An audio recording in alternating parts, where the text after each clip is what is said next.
Hey guys, this is Patrick Carl.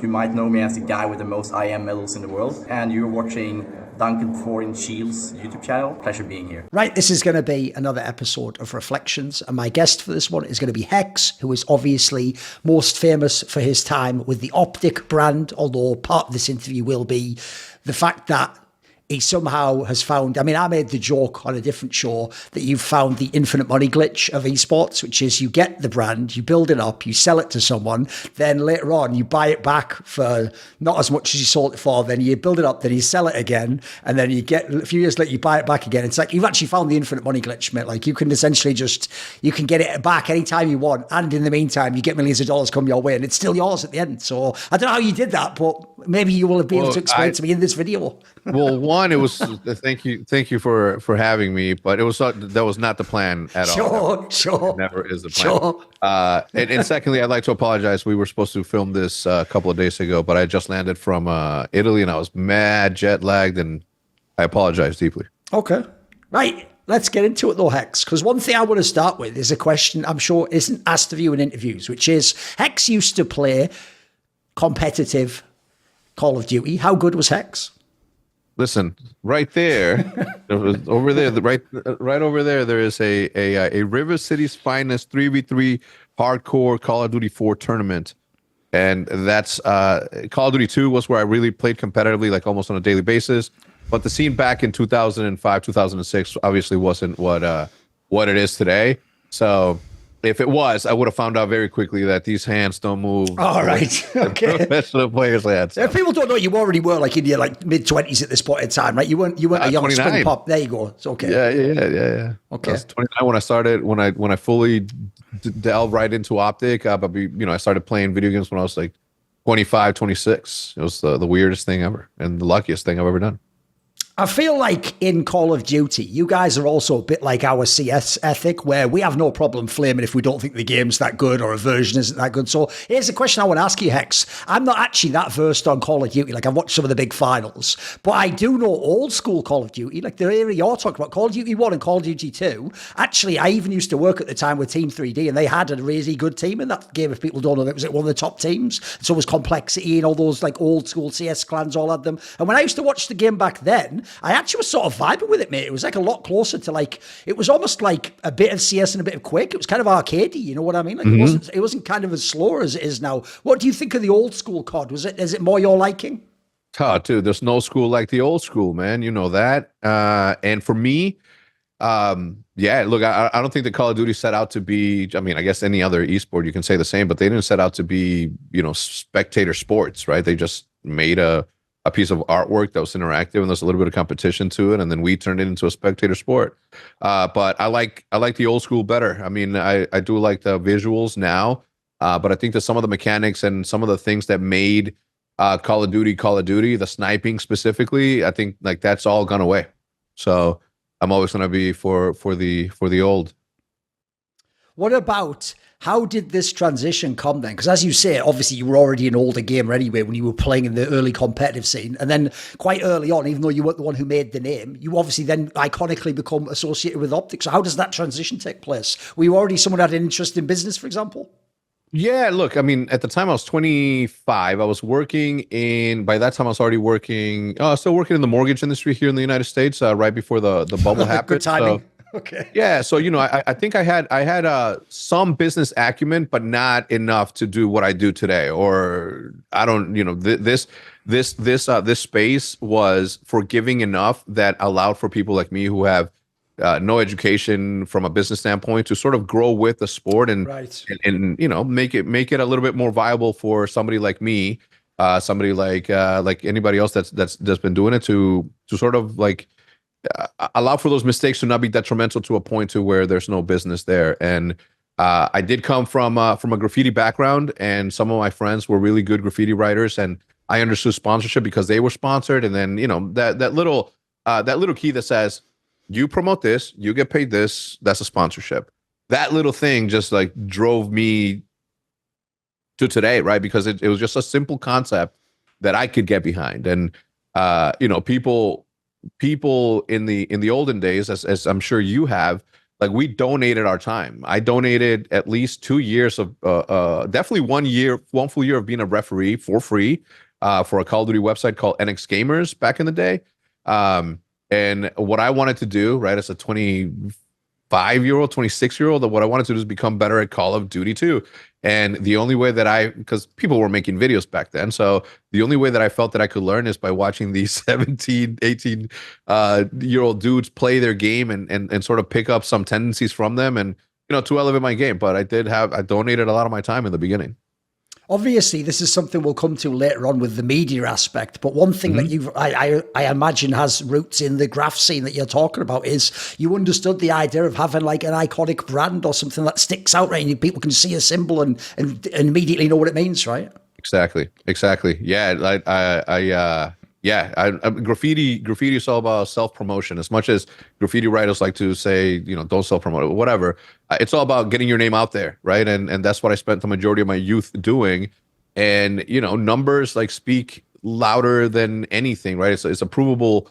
When you see a number on the internet, you know that there was that many people watching. And at the time, the concept came to me in my idea was when I was watching old school friend of mine, Grizz, who was making sniper montages, and I saw that he had 50,000 subscribers on YouTube, and I'm like, man, if Game Informer did a feature on him where they put him on the cover, then they are likely to sell at least 10%. That's 5,000 extra copies, right? A 10%, but it could be more.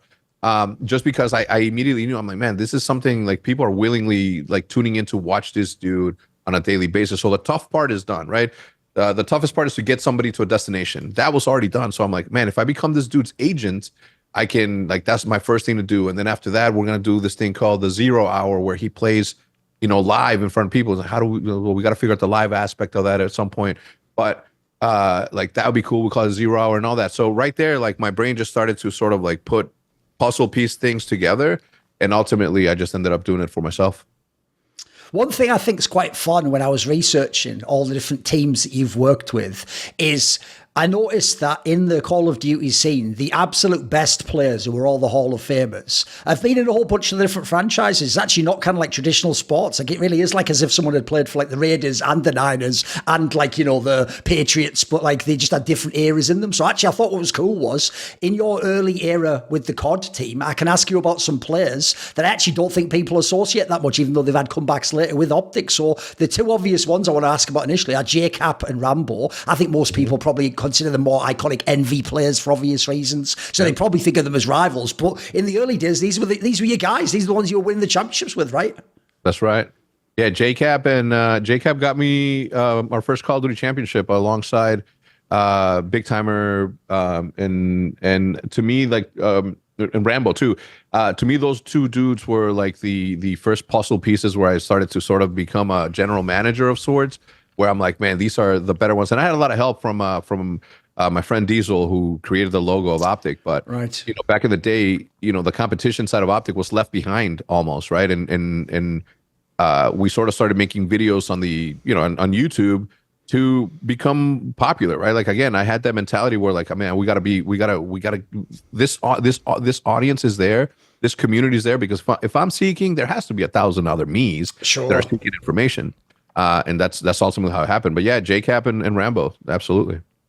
I'm looking at Jkap right there, right now. I have a canvas with it's him, Scumpy, Nate, and Big Timer on a canvas up there. Okay, who is Jkap to you then? Who is this guy? Jkap? Yeah. What do you mean? Who is he to you as a person and as a player and stuff? Dude, I only know him for the time he's coming at me on Twitter. So inform me, who is he? Look, I think he's one of the first true shooters in Call of Duty. One of the most skilled. You can always rely on him for drop as many kills as you need him to win the game. I think Black Ops 1, in my opinion, was where for OpTic is where he displayed his abilities and where he got the loudest cheers in the crowd. But yeah, Jkap's definitely been one of those players that, as you know, essentially ascended to become the coach of 100 Thieves. And then obviously in this era, the team was already winning. It was having the results. And then a key person obviously has got to be Scump. I mean, a lot of people still think he's like a GOAT candidate, right? I noticed when he came in this team, was he like 17 or something, Hex? He was pretty young, right? Who was young 17. Scump? Young Scump was it was like a football player, a popular kid in school. I wouldn't say class clown, but funny enough to where he was as popular as he was. And right out of high school, he moved up north with us from Pennsylvania to Illinois to live in our house, and that's where the story for us sort of began. He played for about four events before he graduated high school. He foregoed college, and then that's when he moved up here. But from the beginning, you could tell that his work ethic was going to be a good one because it matched my idea of what we needed to do in that time in order to outwork everybody else. So the second that they got in, it was really easy back then, really, because of machinima and the amount of money that we were making off of machinima. It was really easy for me to pull out my phone and be like, boom, this is my PayPal account. Look at what I just got paid. And it was like 3 separate payments of like, one was $3,000, the other one was $4,000, and the other one was like, I don't know, like $5,000. And they looked at it. Big time back then, though. Yeah, 100%. They a price pool. If you won first place, you were going to be walking away with maybe $1,500. Yes. And here I am showing them. I'm like, yo, this is what we made in 1 month on 3 different channels just by uploading videos. And we weren't even uploading daily back then because that concept hadn't really, taken off. And Nadeshot was the first one that was like, well, like, yo, this is fucking. If this is it, like, sign me up.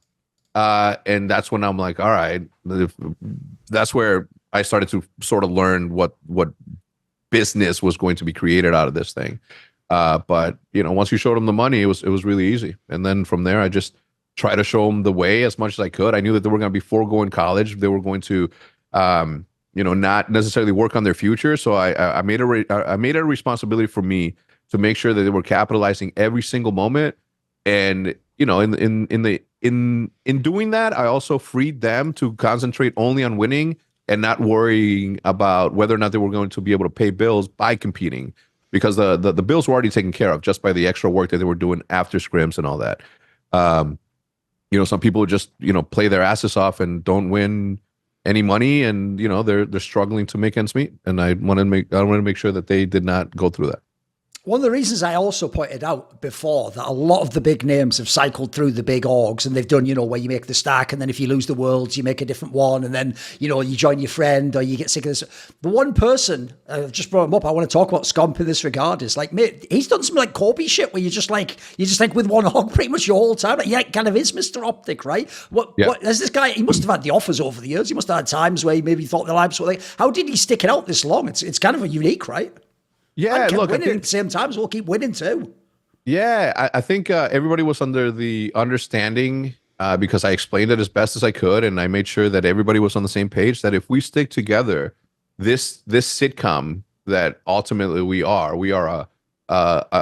reality show that centers around competition and a video game that a lot of people love, and we said it's like just think about any show out there that you could. The second that they bring in a new character or they change the actor, and now Ann Viv looks different. Sure. That's always going to be something that like makes the audience be like, oh, I'm not ready by that. So when I told them consistency and having the show be the same, they understood the assignment. And look, were there people that offered him money? Yeah, but famously he did leave OpTic for about 2 weeks and went to Envy, and within 2 weeks he was back because he missed the squadron.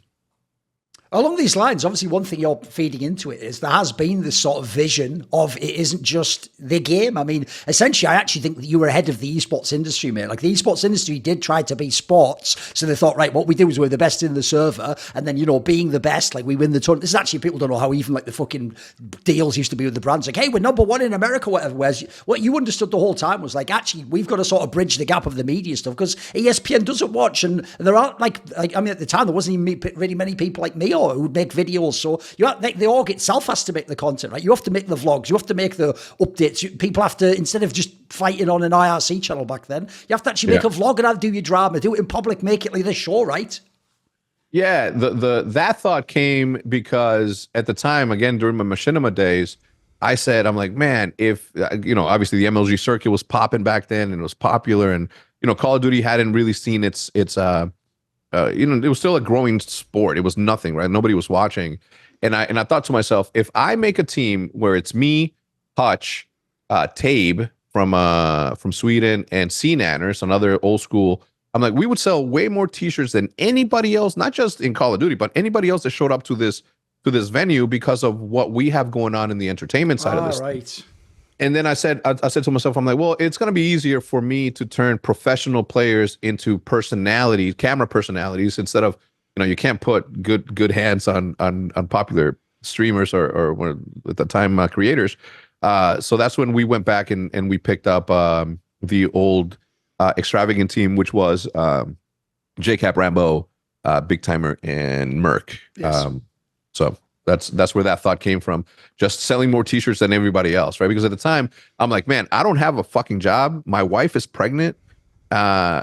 Or no, not at that time, but I need to make ends meet, right? So when you fast forward to 2009, I'm like, man, I gotta make ends meet. Like, no matter what, I have to provide. I have to help my wife pay my now wife, girlfriend at the time, who was pregnant. I'm like, I gotta figure this out. And I'm like, man, t-shirts is the way. And then that sort of just like puzzle piece is the way in there. One thing I actually think people outside of Call of Duty might not know, and I actually mean this as a compliment to him, is that if I was to make like the GOAT list of like the people with the craziest roster, the most years at the top, like the all-time MVPs and stuff, actually they would probably be shocked to find out Nadeshot wouldn't be that high up on it. Actually, you only had like a few years in OpTic. You had a few. Basically, though, one thing I wanted to, this is why I say it's a compliment. I feel like of all the people you've worked with, he has to be one of the people who the most understood, like, this is kind of about fame and about popularity and about hooking into an audience, right? Because he's certainly parlayed his career into an incredible thing. I said, to me, he's one of the people who transcended COD. Yeah, he did. He was the first superstar that transcended. Like, he was the first ninja, if you want to put it in. He was the first person that got sponsored by Red Bull out of Call of Duty, and obviously all the accolades that came with it. He was there to co-write the book right in the beginning. So when he left, and you know what, it's weird because I don't think if he never left, I don't think that I would have. I mean, I don't know how it would have happened where he got replaced by someone a little bit better, because he was good, right? Sure. Like, I mean, was he a top 10 player? Like, obviously, people are going to argue against that, but like as a franchise, you have to pick your franchise players. And when you had double doubles with Nadeshot, and then also having Scump, right? Like, everybody, like the same what do you call it, brain trust, working in the same room, it develops into something special. Right.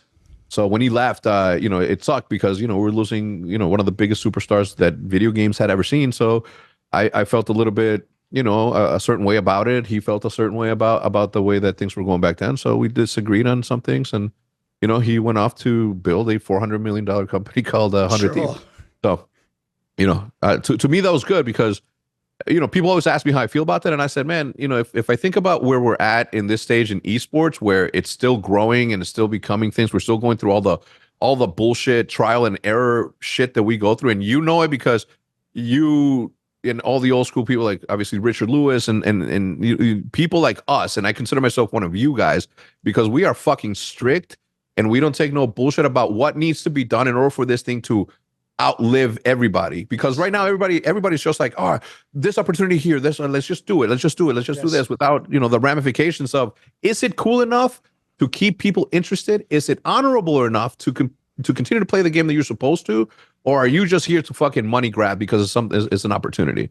So if I saw it like, man, one of my friends has a $500 million company, and another one of my friends have another one, like, we become a very powerful network at that point, and then we can really make change happen, where it's done our way, the way that we have personally put our fucking blood, sweat, and tears in, and do it our way by guiding the people who want to make money into this thing the right way. But instead, what happened was that there wasn't enough people doing what we were doing, right? Which is sort of like building the audience, which is mega important, before building a championship roster that's just going to get you championships over and over and over again, right? Like, is it nice to win all the time? Absolutely. But it's way better to do something that you love doing and being able to pay your bills while doing it. So for me, it was like, man, when he left, it sucked, but at the same time, like, I knew that he was going to be all right, and clearly he was. As you referenced, even though to other people, if they look this up on a Wikipedia, they might think that book deal with Fraser was one of the big commentators too. They might think, oh, that's just like some weird novelty. But I want to explain to people, back in the days we're talking like the early 2000s, streaming had barely taken off. Like there wasn't enormous numbers like you have now for like a CWL championship or whatever. So actually back then, if you're actually part of like a sort of like semi-official guide of like, here's how pro players play the game, dude, I'll bet that does so much for the exposure. I mean, it's crazy with casual fan base, right? Yeah. Yeah, I mean, but it took building that audience first, right? People are always going to gravitate towards the best of the best of the best, but if nobody knows that they exist, there's no audience there. So that development had to happen like very early on, and going viral on montages, sniping montages, or whatever, like that helped a lot because it got the casual person in, and little by little you started to feed them like, once they get to know you, and then they're watching you for a full year, and then all of a sudden you're like, guys, like you guys have been watching the sniping and all this other shit, but we are about to go represent OpTic in a tournament, and we need you guys there to fucking cheer and fucking cheer louder than everybody fucking else in there. That gave them a sense of ownership, and to this day, man, like the Green Wall has had our back so hard, man. Like they are part of this show in a sense, right? Because none of this would happen without them, right? So them understanding like their position or the role that they're playing as the audience, right, to cheer louder than the other ones, like that helped a lot, man. So getting that base like solidified as to like who's playing what role, like that was the best thing that we ever did from the beginning. By the way, on that topic of the idea even of branding your fan base, like it's sort of like a club you're in, and if you're in the Green Wall, it's like a whole thing. Obviously, people now know that's iconic. I mean, I also want to ask this question, which is, in League of Legends, Carmine Corp just calls himself the Blue Wall. Like, do you not think that's a bit whack? Like, they just copied you, dude. Like, what? I think congratulations to them. Obviously, crazy fan base. Sure. If they want to call themselves the Blue Wall, I mean, that's cool, man. We need more. We need more of this. Could they have been a little bit more creative? I don't feel offended. Fair enough. Yeah, I feel flattered.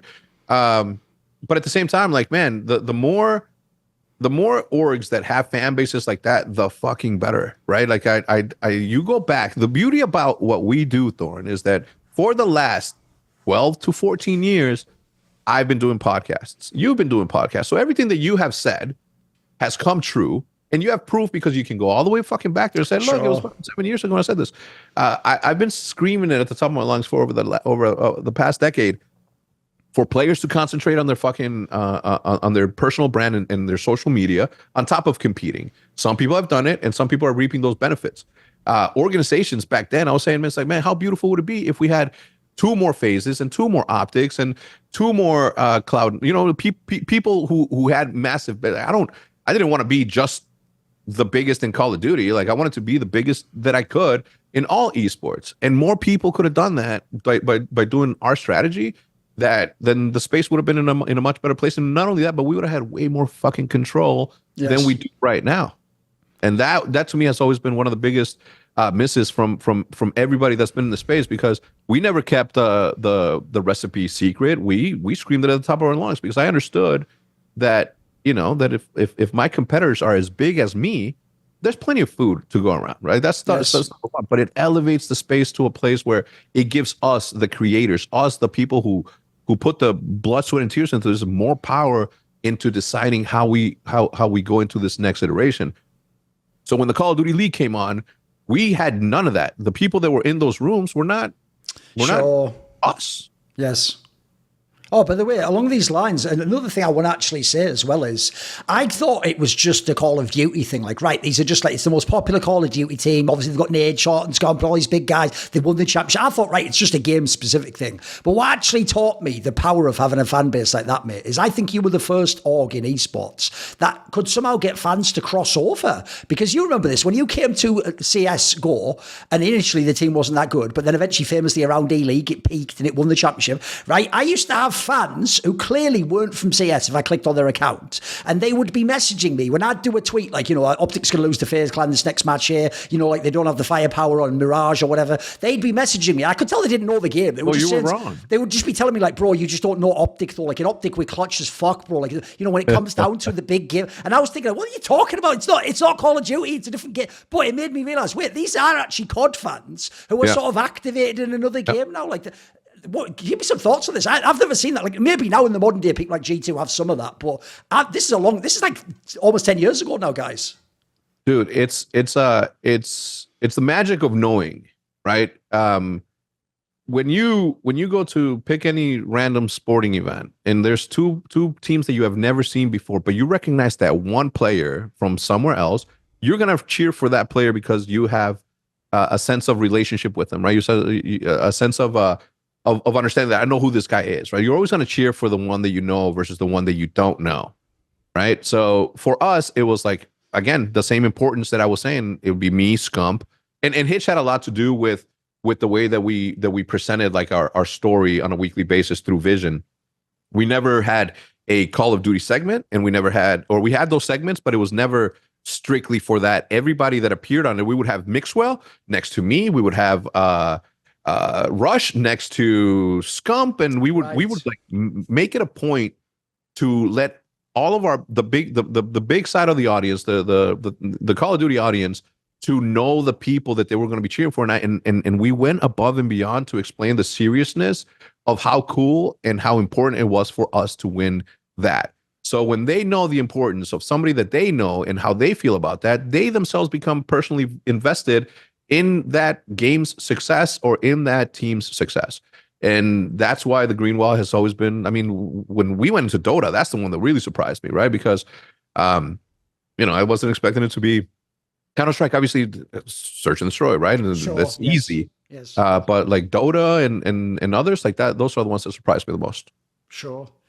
Back into the competitive side, one thing I wanted to ask you was, obviously for an org that's had so much success, had so many iconic players, there was a period after this, actually, it was Black Ops 2 and Ghosts, where there wasn't a lot of championships, mate. These were kind of the rough years, even though you look at the lineups, like, there's some amazing players in these teams. Were these games just not fitting the team? What do you think happened?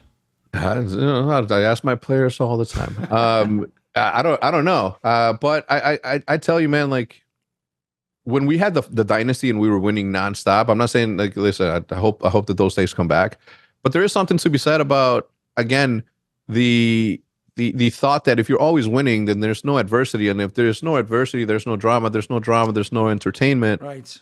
For us to sort of talk about, and more than anything, as a Bears fan, as a White Sox fan. Oh my Lord! Okay, you've been. You know what I'm saying? Like you're a fan in the good times and in the tough times, and we had to go through our tough times. It couldn't be easy. It could never. I wouldn't have liked it to always be easy. It's just not. It's a boring life. You need adversity, in my opinion, to test your grit, to test how resilient you really are, and this fan base is that. So, with their commitment, my resolve became stronger, and it would have been really easy for me to drop a player to pick up a super all-star player, but maybe the player that we were dropping didn't have the gravitas, or the player that we were leaving didn't have the gravitas that the other player that we're letting go away. And I can't. My brain cannot let go of people who have a relationship with the Green Wall, because then we're changing the sitcom. And although I wholeheartedly believe that 10, 15, 20 years from now, the competition aspect of this is going to match up to the interest of the entertainment side. But for now, we need to build the audience first, period. Right? Otherwise, everything becomes confusing. And it's just a lot easier to sort of build an audience while you're building your competitive team than it was to just spend all your money on a championship team that nobody knows. One of the interesting things to me also, as well as the iconic OpTic players, are some of the ones who were in the team and they themselves have become huge names, but they weren't that long. So obviously a good one's Clayster. He only was in the team for like 9 months or something. This is someone where, there's another alternate timeline where he could have been an OpTic player many years. What did you think about Clayster's time? I think Clayster was one of he won us a gold medal, right? So I think and you've seen his success post OpTic, right? He left OpTic, or we separated a long time ago, years ago. But you know, during his time, he was a fan favorite, and still to this day is a fan favorite. Not, you know, maybe not to the green wall, but others, and that's the beauty of it, right? And we need more than that. And he's one of those dudes that, again, you know, sort of understood the strategy, and he worked hard on his competitive, but he also never shied away from working on his own personal brand. If we're talking about versions of COD, I'm sure Modern Warfare, Advanced Warfare must have a place in your heart, because this is where the dynasty began, right? This was where, like, you just started racking up the championships, and like a bad tournament might be coming second or third, right? Yeah. I personally didn't like that game. I didn't play that game at all at the time when Infinite Warfare dropped, as you remember, maybe. Modern Warfare Remastered, Call of Duty 4 Remastered came out. So my entire year was just spent on Call of Duty 4, right? Using this bad boy, the M40, just every single day. We ended up winning a championship in that one, and although exciting, wait, no, I'm at Advanced Warfare. Advanced Warfare. Yeah. So yeah, I think for Advanced Warfare in particular, that is the time where there's a million first places on this, mate. There's a million. It's the one where it was Nadeshot, Scump, FormaL, Crimsix, like the classic lineup, basically. Yep. And then we got to champs, and we just couldn't pull it together. And we were the favorites. So the thing about OpTic, for a very long time, we were the favorites every single time we went into a world championship. It was just shit the bed when we got there, and it was painful. You know, we got one finally, and it's been close to 7 years since we won a world championship. And you know, it's although publicly we don't make a big deal out of it, because it sometimes may seem as lip service, but internally, me and the people that are playing with me in a particular season, like I hammered it down in them how important it is for us to get another fucking world championship. But to publicly say it or to do that just, you know, seems like self-serving. Obviously, one player from this lineup I want to ask you about is, if I talk about the GOAT conversation as well as Scump, one of the first names that's going to come out is Crimsix, obviously. And he's another person who's made his brand again. It has transcended teams and Call of Duty. Who is this guy? I think, look, Crim, to me, one of my favorite players of all time. Even before he played for me, like I gave him his props coming from Halo, and then into Call of Duty, having the run that he had. I think he's one of those dudes that you look over at and you're like, yeah, he's a main character in this simulation, right? Sure. Because he has the most championships, definitely GOAT. I will argue, obviously, always for Scump, because you know he's almost like my son. Been here since he was 17 years old.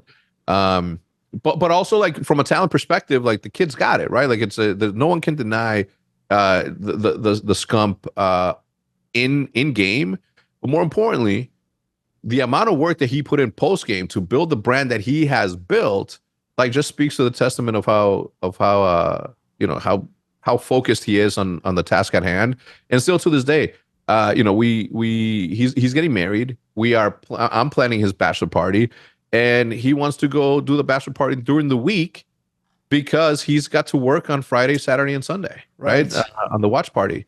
So to this day, with all the success, all the money, and all the accolades, he's still one of the hardest working people that I know, and that I cannot respect more. I mean, that to me, grind and hustle will always be at the top of me when I look at someone and know how serious they are. And then the guy that I have to say, when I used to ask my friends who were in the COD scene, like, obviously everyone knows those big names. Those are the names that you know, even if you're in the other games, you've heard of them. But the one they always told me was the sleeper killer, was FormaL, mate. They always said, this guy is like if you want to see like a big LAN and you want the guy to do the big clutch or the big fuck up moment out of nowhere, they told me this is the dude to watch. And when I watched, I have to say, he was fucking, the eye test was money. Give me some thoughts on this guy, mate. FormaL, one of my closest friends, outside of the game, not just as a teammate, but he's a good friend of mine. And dude, he is the world's greatest FPS player of all time. He's won world championships in Call of Duty, world championship in Halo, endless titles in Call of Duty, endless titles in Halo. He's still competing. I mean, there's no denying that FormaL is one of the greatest of all time. And the fact that sometimes they don't consider him up there as one of the GOATs, you know, it's I don't know. I don't hear his name mentioned enough, in my opinion. And Yes. so I can't come out and say, "Oh, don't forget about FormaL," because he's literally a friend. Same with Scump. Me telling the world how smart my daughter is, like that Sure. doesn't matter. Any. That's my daughter. I'm not gonna say as smart as she is, right? So I tend to just tell them behind closed doors what I think of, and the beauty about them is that they don't give a fuck about that. All they care about is whether or not they're gonna win the next match, and you got to respect that. When you have players like this in one team, normally, if they have like superstar players, you can only have like one or two in most teams, because it sets the hierarchy. You want other people to like sacrifice for them or know that like, right, this time he's going to have this weapon or whatever. How did you manage this massive cast of egos? I mean, there had to be times when you're on top, but you're winning tons every week where I'm sure it's not always sunshine and rainbows, right? No, it's not. Having a big ego myself, I think it makes it a lot easier for, and being the older dude in the room also, right? Like these guys are almost 10 years younger than me, in some cases 15 years younger than me. Shotzi's 20 years younger than me. It made it a lot easier for me. And also, like, I never treated them like the superstars that they are, right? Like and vice versa, right? Like I never demanded for them to treat me like a teacher or respect me as a principal. We were there working on something, and my job was this, your job is that, and as long as we have that understanding, everything is gonna be okay. And I did fail, right? Like FormaL and Scump separated at the end of World War II, Call of Duty World War II, because of personal issues. And I could have done a better job of stepping in and sitting them down and did the big brother thing, but I'm a firm believer in letting men handle men shit between themselves. And as much as I try to guide, like it was something that never ended up, fixing itself. But then they reunited for Huntsman. So happy ending in the end. Is there something about these types of players, or is it the COD franchise? How do these stars have this kind of longevity, Hex? Because even in the games I'm from, like, we have players that are really good for like 5-6 years and they're like the best of all time. There's very few players can do like 10 years and they're still actually not only compete but winning the championship layer. Is there something about this? Was this a golden generation or something? Is it the game? What is it? It's the fact that you can make money. That's the simple. If all the old school players that were great at Counter-Strike, that sort of tap out at 23, 24.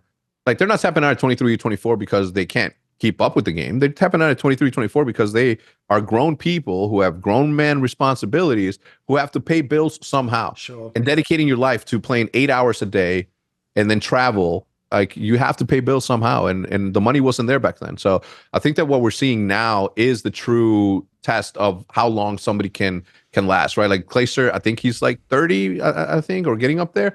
And we'll see how much he's got left in the tank. But I think that, now that it's a viable thing for people to make this a profession. And what I mean by that is that their sole job is to wake up and be good at the game, with, the side quest of becoming, popular on social media and that stuff.